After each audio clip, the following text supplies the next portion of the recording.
तो अब अगर कोई ये कहे कि रसूल के बेटे बनकर गए तो वो तो फातिमा जहरा के बेटे हैं। देखिए कैसा कैसा एतराज है। आए मुबाहिला के ऊपर आज क्या एतराज किया जाता है कि कुरान जब कह रहा है कि अबनाना व अबनाकुम, तुम बुलाओ अपने बेटों को, हम बुलाएं अपने बेटों को, तो हसन और हुसैन रसूल के बेटे बन के गए। तो आप कैसे कह रहे हैं कि रसूल के बेटे हैं, जबकि वो तो फातिमा जहरा के बेटे, अली मुर्तजा के बेटे। यही सवाल इमाम अली रिजा अलैहिस्सलातो वस्सलाम से, यही सवाल इमाम रिजा से मामून रशीद ने किया था। कहा कि आप ये दावा करते हैं कि आप अबनाना के अंदर रसूल के हसन और हुसैन रसूल के बेटे बन के मुबाहिले में गए थे। कहा अगर यह फजीलत आपको हासिल ना होती तो आपकी कोई और फजीलत कुरान से साबित नहीं। इमाम रशीद कह रहा। इमाम रिजा ने क्या इरशाद फरमाया? इमाम रिजा ने कहा तूने पूरी आयत नहीं पढ़ी। अगर तू अबनाना को नहीं भी मानेगा तब भी हमारे मोहम्मद की फजीलत इसी आय मुबाहिला से साबित है। कहा अगर अबनाना में हसन और हुसैन नहीं है तो फिर क्या फजीलत आपकी बाकी रह जाती है? इमाम रिजा अलैहिस्सलाम ने कहा कि तूने पूरी आयत नहीं पढ़ी। अबनाना व अबनाकुम के बाद कुरान कह रहा है अनफुसना व अनफुसकुम, तुम बुलाओ अपने नफ्स को, हम लेकर आए अपने नफ्स को। तो रसूल के साथ अली नफ्स से रसूल बन के गए और हम 12 के 12 नफ्स से रसूल हैं। हम 12 के 12 नफ्स से रसूल हैं। तो जब रसूल का नफ्स है तो अंबिया मा सबक से अफजल हैं या नहीं है? इसमें परेशान क्यों होती है दुनिया? सईद सैरी एक सहाबी है छठे इमाम का। इमाम कहते हैं कि क्या तुम करबला जाते हो? क्या फर्जंद रसूल मैं तो मदीने में रहता हूं, क्या रोज अबा अब्दुल्ला की ज़ियारत नहीं करते? कहा मैं रोज कैसे करबला जा सकता हूं?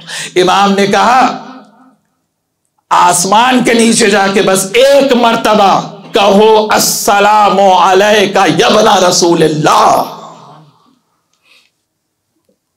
फर्जंद रसूल आप पे सलाम है। तो अब अगर कोई एतराज करे कि ये फर्जंद रसूल कह के सलाम क्यों करते हैं ज़ियारत में, तो कहो इसकी दलील कुरान में मौजूद है और वो दलील हजरत मरियम की दलील है। तवज्जो है क्या नहीं? हजरत मरियम, सूरह अनाम।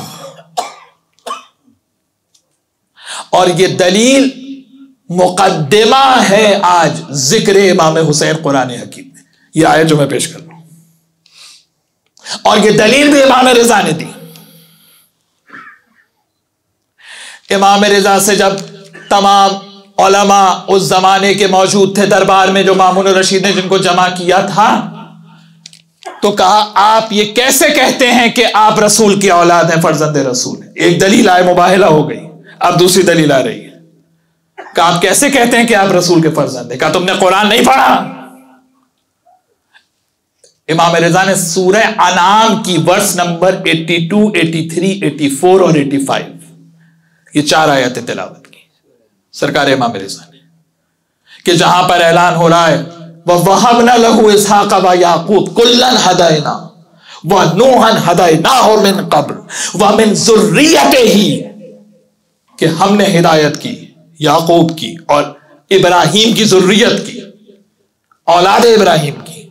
और जब औलाद इब्राहिम के अंबिया का जिक्र किया तो कुरान ने कहा व ज़करिया व याह्या व ईसा व इलियासा कुल्लुम मिनस सालिहीन।